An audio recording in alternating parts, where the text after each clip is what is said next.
Hi everyone, today's video is on taking a safe holiday while preserving your mental health and your recovery. Stay tuned.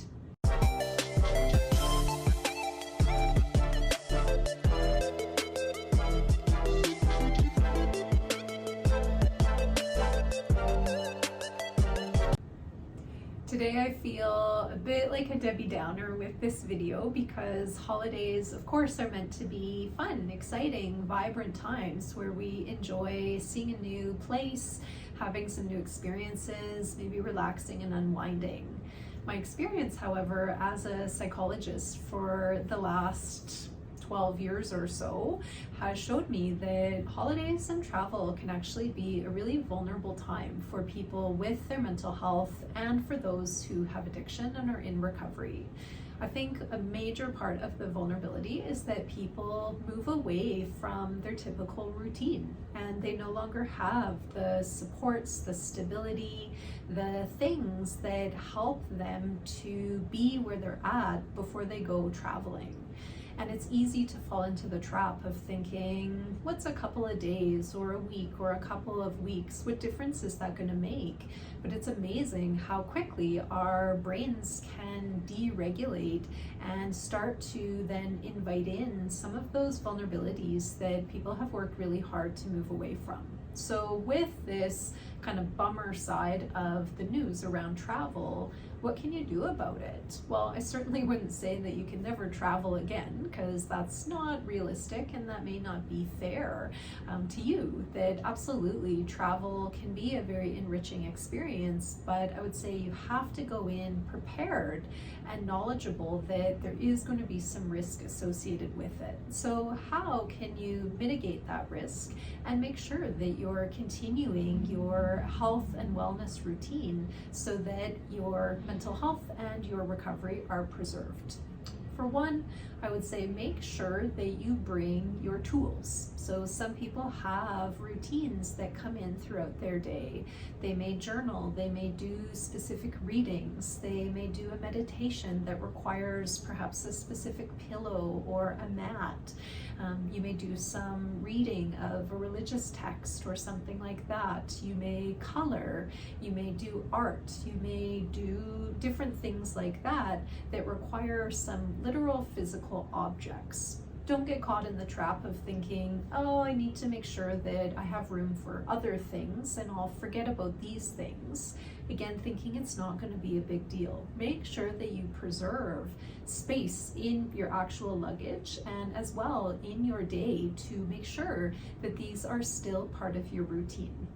Sometimes when you're using them during the day has to change when you're on holiday. For instance, some people may do some of these things after work. Obviously, if you're not working, then you may need to look at being a bit more creative about when you're going to do it. I personally find that if people can bookend their healthcare activities in the day, meaning have some things that you do to start the day and some things you do to end the day, that seems to really help us to process whatever happened during those hours in between.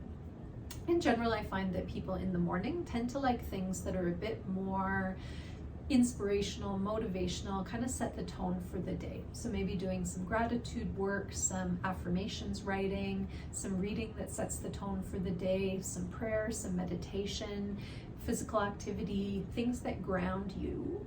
Later in the day is often when people are a bit dysregulated and need a chance to either process the emotions and thoughts from the day and or just take some time to kind of settle some of that energy, which especially can build up on holidays with all of the stimulation and the exciting things that are happening. So just taking some time later in the day to maybe have some quiet time, some time to yourself. That might involve physical activity, it might involve relaxation, reading, listening to music, taking a bath, swimming. It might also involve doing some journaling, doing some meditation, doing some reflection, calling a support person. And so making sure that you have those things bookended in your day. I would also encourage people to have somewhat of a stable routine with their sleep and waking. I know it's really tempting to want to stay up really late, sleep in, but I do find that sleep is a critical anchor for mental health and recovery. So if you really get off of a routine, that can really mess with what you're doing and how you're taking care of yourself during the rest of the day. Also aiming for regular hydration, healthy nutrition as much as possible.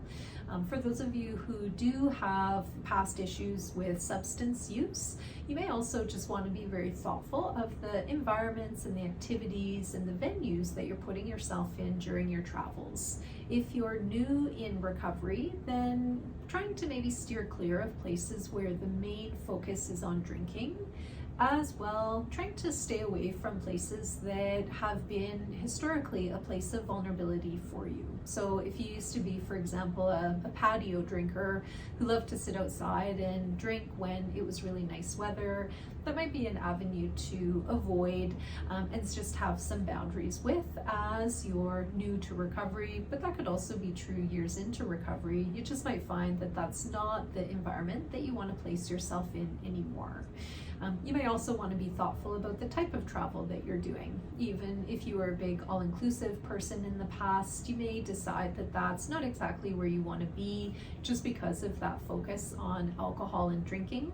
So maybe finding some different travel, different activities, different places that you can go that are more fit with who you are now. The people that you travel with make a big difference, so make sure that at least one of the people you're traveling with can be that support person that you can talk to, that you can process and unpack things that have come up for you during the day, as well as having some people back home that are kind of on standby, so to speak, that you can reach out to, that you can talk to, and that you can have some discussions with, either at a scheduled time or on the fly as things are coming up for you. So essentially, bring your tools, bring your knowledge and everything that's helped you to get to the place that you are today, bring that with you when you travel. Don't forget about yourself, don't forget about some of your vulnerabilities, and be thoughtful when you're engaging in your trip. If something comes up that you realize doesn't feel comfortable or doesn't feel good, take that step to swerve in a different direction. Don't participate. Have boundaries. Just because you're on holidays doesn't mean that you have to forget about yourself and forget about your boundaries. It's actually really important that you have those with you then, especially in a new and unfamiliar environment. And lastly, have fun, but figure out the things that are healthy fun for you, that are rejuvenating, that are safe, that are in balance and in keeping with who you are today.